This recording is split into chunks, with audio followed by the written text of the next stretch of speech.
He was just 20 years old when the police came knocking. No lawyer, no warning, just handcuffs and silence. What came next? 17 years behind bars for something he didn't do. In 2006, in a small city outside Atlanta, Georgia, a robbery turned deadly. The police needed a suspect fast.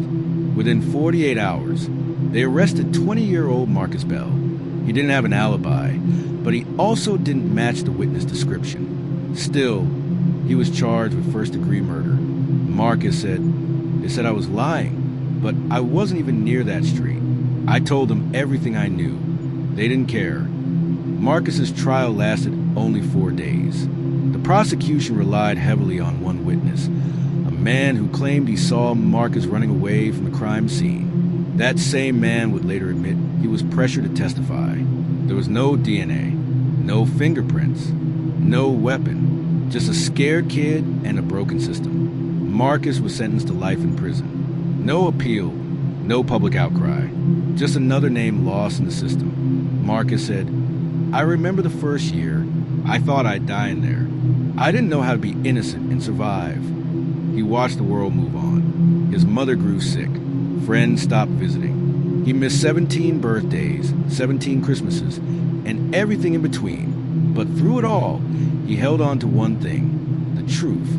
In 2022, a young attorney from the Innocence Project came across Marcus's case. She saw red flags everywhere, evidence that had never been tested, and a witness recantation buried deep in court records. She said, "I couldn't believe what I was reading. This wasn't a justice system. It was a machine that chewed him up." They filed a motion for retrial. The court finally listened. On March 14, 2023, after 6,251 days behind bars, Marcus Bell walked out of prison a free man. Marcus said, "When the gates opened, I couldn't feel my legs. I just fell into my mother's arms." But freedom comes with a price.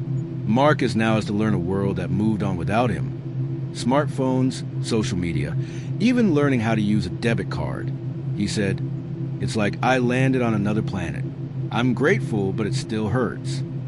Marcus's story is just one of thousands. According to the National Registry of Exonerations, over 3,500 people in the U.S. have been wrongfully convicted since 1989.